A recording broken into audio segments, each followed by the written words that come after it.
I'm Carmine Gallo with Dr. Mike Massimino. He is a former NASA astronaut, flew 2 missions to repair the Hubble Space Telescope, Columbia University professor, best-selling author, wrote a new book called Moonshot, which I'm very excited about. But I think the title that resonates with me the most from your book, Mike, is Italian-American Kid from a Working Class Neighborhood. Are you one of those too, Carmine? On the West Coast. You think with a name like Carmine, I wouldn't have some similar experiences? Carmine Gallo is pretty hardcore. Yeah, that's It sure is. Yeah. You also parents. You got some serious Italian parents to give you that. yeah, direct immigrants from southern Italy. There you go. You also have other accomplishments, including being the first to post from space on Twitter. Funny stories related to that. We'll talk about those in a minute. But you also have you've been a recurring character on The Big Bang Theory. And I'm sure a lot of people recognize you from that. It's funny because when I came across your name again and I saw Mike Massimino, oh yeah, Astro Mike, he's on Twitter. You have more than 1 million followers on Twitter. Then I realized you were in one of the funniest episodes of The Big Bang Theory, at least one of my most memorable, because I remember the scene. You were the guy who nicknamed Howard Wolowitz Fruit Loops. The plan for this morning is to go over the... Sorry, my phone. What is that? Is that Rocket Man? Yeah, my ringtone, kind of my favorite song, Rocket Man. Howard, your Fruit Loops are getting soggy! Not now! Who's that? My mom, sorry. No problem. Fruit Loops. You played it so straight. You were so good. Just thinking about that makes me laugh because it was so funny. Yeah, it wasn't. I wouldn't say it was really me. It was the writers. You know, the writers are. I became friends with the whole team. They're just great people, really smart, funny people, and they came up with the lines. I delivered them, but it was based on a story that I had told them when I first met them, and they were asking for ideas. They wanted to do something about nicknames. I said, you can't give yourself your own nickname. You're asking for trouble. So there was a guy who came in to the astronaut office, years after I was there, and someone asked him if he had a nickname, and the guy said, "Yeah, I don't have a nickname, but I want a nickname, and I want to be called Luke Skywalker." This is what this guy says, and he says it to this. He was a civilian that said. He said it's kind of an old, kind of crusty Navy pilot, and he's like, "What?" The guy who responds, and this guy said, "Well, yeah, I know. I like Star Wars. I'm a big Star Wars fan. I want to be called Skywalker. That would be my dream. I've always wanted to be called like Luke Skywalker." And so this Navy guy, this Navy pilot is like, "You like Star Wars, huh?" He's like, "Oh, very much. I love Star Wars." He goes, "Okay, Luke Skywalker. I don't think that's right. Your name is Jar Jar Binks." So this dude was named not even Jar Jar Binks. We just called him Binks. I'm not even sure what his real name is anymore. Binks was everywhere. Like, and we were doing our underwater training. You'd have to schedule up there. And it was Binks. On the flight line, it was Binks. No one knew what this guy's name was anymore, which is the idea of having a nickname, right? But it wasn't one that he wanted. So I told him that story, and I think that's how they got the inspiration. I see. Wants to be called Rocket Man, and we end up Rocket Man, which would have been cool. Instead, Fruit Loops. You can't walk into the astronaut office and want to be called Fruit. Some of my friends would say, like some of my Navy friends were saying that they would always know. The Navy was more into the nicknames, I think, than the Air Force was, or the Marine Corps. They all had nicknames, but I think it was a bigger deal, it seemed like to me, in the Navy. And he said, whenever a guy would come into a squadron, they would ask, what's your name? And if he said something like Ace, they knew he was lying. And he would make phone calls and find out, his real nickname was Crybaby or something like that. So, yeah, you had to be really careful. And you had to play it. It was like sometimes you get a nickname you didn't like, and you kind of downplay it and try to, so there's a whole artwork to all that stuff. But once you get one and you get stuck with it, hopefully it's one that you're okay with. Throughout your book, Moonshot, you write about the power of story, which really resonates with me. And you explain why astronauts have an obligation to tell the story of space exploration. I think that's a fascinating concept. I like to take a deep dive in because I think it applies to leaders in any field. They should be storytellers to tell the story behind their science or the technology or their field. So can you expand on that theme? What does it mean to be a storyteller as an astronaut, and why is that such an important role to you? Well, I think that my thinking there is that I was very lucky to be selected. Thousands of people want to do this job. There are thousands of people who don't get selected who are just as qualified as me or my friends. And I remember Bob Cabana, our chief of the astronaut office, when we arrived. My good friend, I was the head of the Kennedy Space Center, was my good friend back then too. He told us on our first day of work, he said, you were very lucky to have, we're very happy to have you here. But you need to remember that for every one of you, there are thousands of people that would love to trade places with you today. And the only difference between you and them is that you are more fortunate than they are. I'm saying that. And I think that there was a lot of truth to that we were the lucky ones to have that job. And he said, you have an obligation to fulfill this opportunity as best you can. And that meant everything. And that meant trying to do the best you could technically in the job, whether it was training to fly the spaceship or learning our classes in rendezvous or spacewalking or robotics or whatever we were learning, put the best foot forward there, be a good teammate. But also part of our job was, and part of the reasons why we were selected, supposedly, one of the criteria they look for is someone who's presentable, someone that can tell the story to not just the public, to school kids, but also taxpayers that are out there too. And also the people we work with different companies, or people around the country, this different space centers that are supporting us. It was our job to thank them for the job they're doing and appreciate their support and tell them about what we were doing. So it's a government program. Every taxpayer has paid into it, and I think they deserve to know what they're getting for their money. So for their tax dollar. So it was very important for us, I thought, for us to communicate that. I think some of my colleagues kind of thought it was more of an obligation. I think I sort of something that I really enjoyed doing. I think that made me a bit unique out of the group, is that I really thought it was, I think we all thought it was important, but I actually enjoyed it. I think probably more than my colleagues, most of them. And you've embraced it. You've embraced it on storytelling platforms like Twitter, or X, formerly known as Twitter. You've given TED Talks. You've given hundreds of speeches and presentations to audiences in a wide variety of categories. So you obviously enjoy it. You embrace it. You like that storytelling role. What can you teach the rest of us? What can you teach leaders about being authentic, compelling speakers, especially when they're talking about complex subjects like science?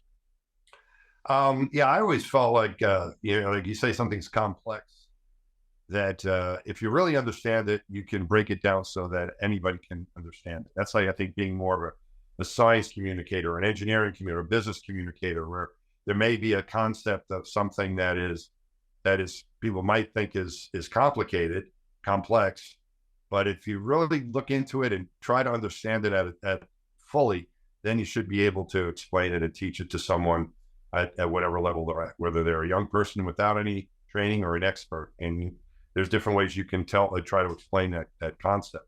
Most of the stuff that we would talk about to the public wasn't necessarily about how all the orbital mechanics worked and the physics and the science behind it, but more in ways of what the experience was like, and what our big goals were, and what are some of the contributions we're getting. And it's try to explain those things in terms where they would understand. The Hubble Space Telescope, for example, makes these incredible discoveries. Well, there's a way to tell people about how those discoveries are, or why they're important, and what they found, and what it is showing us, in a way that they can all appreciate it and embrace it.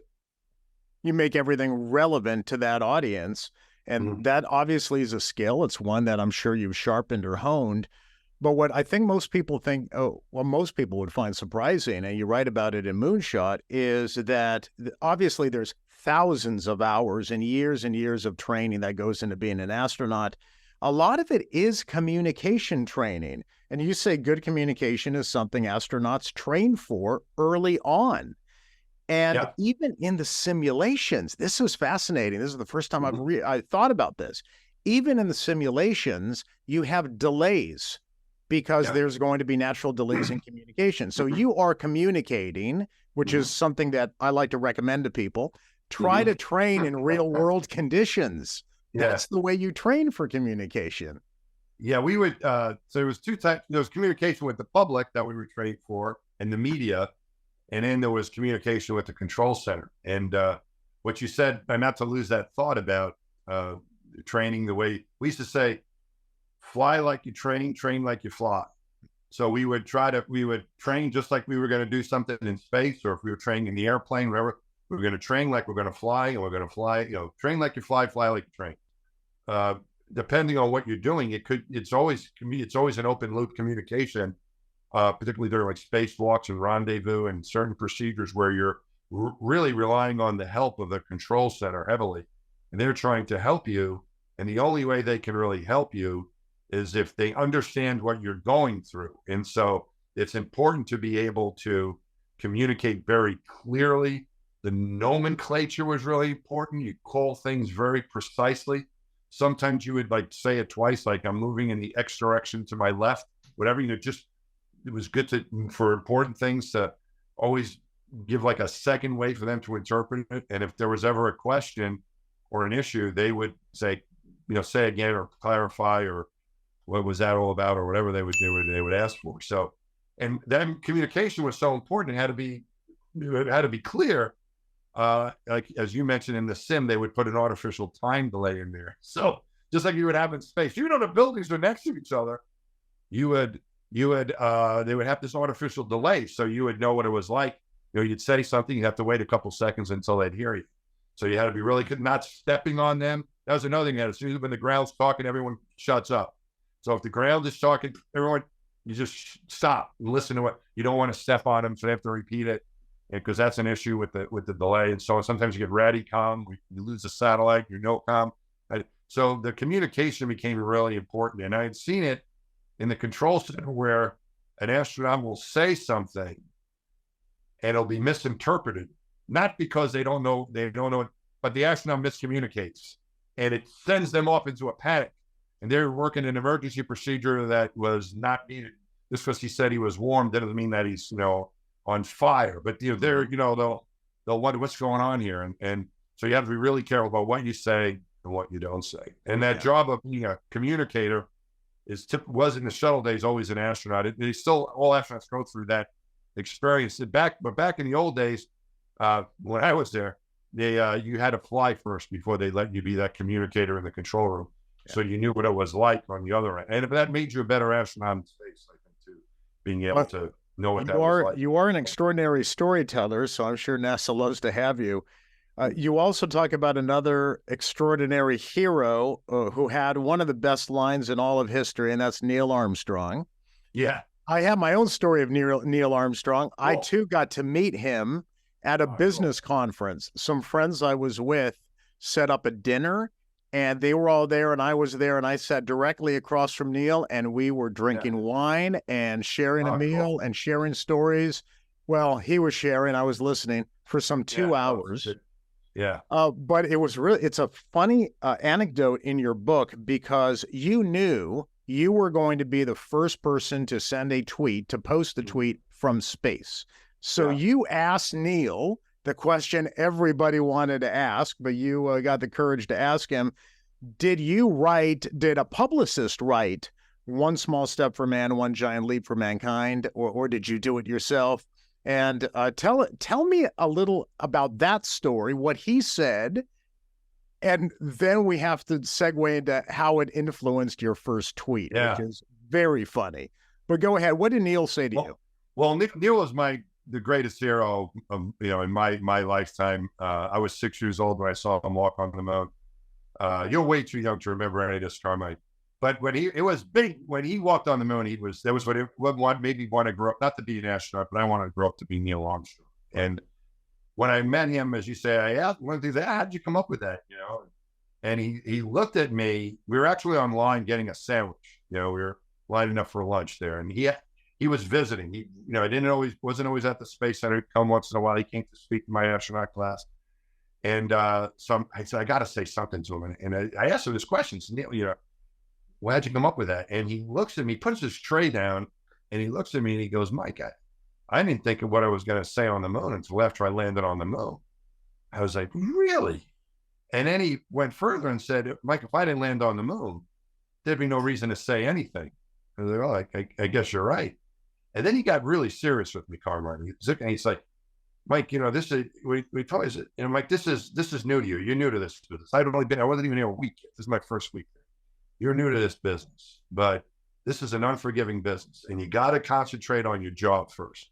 You got to take care of business. And if you get distracted by any of these outside influences, whether it's media, the press, the public relations part of it, whatever it is, any of these outside distractions, if you get distracted, bad things can happen. You've got to stick to your, just concentrate on your job. And he's like, you got it? And I was like, Neil Armstrong, the greatest hero of all time. I got it. So years later, this is now 13 years later, over 13 years later, I get asked to send the first tweet from space. 2009. 2009. I met Neil in 96, maybe not quite 13 years, almost 13 years, but it was a couple months shy of the actual date. But as I met him in the summer, and this was like in the spring, I get of 09, and we're at our final press conference, and I get asked by the press because it was announced I was going to send this first tweet. He said, "What are you going to tweet?" The first tweet from space, very historic. That's like, I channeled Neil Armstrong, Carmine. I just, it was in my head, and I just channeled Neil, and I said, "I'm not worrying about what I'm going to tweet from space. We have to make it to space first. If we don't get to space successfully, there's no reason to tweet anything." On paper, that's good advice. That's great advice. The real underlying advice there is stick to your job. Don't get distracted, no matter what you're doing. Right. And he was, I think, more than anyone, emblematic of that. And all of his colleagues will say that he was the right guy to be the first guy on the moon. John Young, Alan Bean, Jim Lovell, he was the right guy. Because he was able to focus and not be distracted and never look to seek out any publicity or fame or fortune from that, even though he would have been easy for what he had done. He felt like he was just doing his job and almost embarrassed by the attention he got afterwards. But I channeled him and I said, "I'm not worried about that. We got to get to space first. I'm not thinking about it." I wasn't. I was channeling Neil Armstrong. We had more important things to do. But then, Carmine, we make it to orbit and we unloading things. We set up the computers, and I'm going to send this first tweet from space right on our launch day after we get there. My colleague, Megan MacArthur, is there with the camera, ready to take this photo. And I'm at the keyboard, ready to send this tweet. And I realized, Carmine, that advice I got from my hero was the worst advice I've ever got in my life. I could not think of a thing. I'm like, I just had vapor lock. What am I going to do here? And then I started to doubt my hero. There's no way, I'm thinking to myself, that this guy who stepped on the moon with the whole world listening. I mean, the whole world. It wasn't just the United States. It was everybody. The entire planet was waiting to hear what he was going to say. And he came up with that: one small step for man, one giant leap for mankind. I'm floating a couple hundred miles above the planet. Very, very few people even know where I am, that I'm up there. And I couldn't think of a thing. It was like, you know what I wanted to tweet, Carmine? I wanted to tweet, "Curse you, Neil Armstrong." That's what I wanted to tweet. But I have your tweet. Can I read it? Please go ahead. What did I say? The first tweet from space. From orbit, launch was awesome. I am feeling great, working hard, and enjoying the magnificent views. The adventure of a lifetime has begun. Not bad. But Afterwards, you became the running gag on a number of shows, didn't you? Well, on Saturday, I was on a Monday, and on Saturday Night Live, which was the next Saturday. Yep. The opening line you had to that, Carmine, was "Launch was awesome," right? Uh-huh.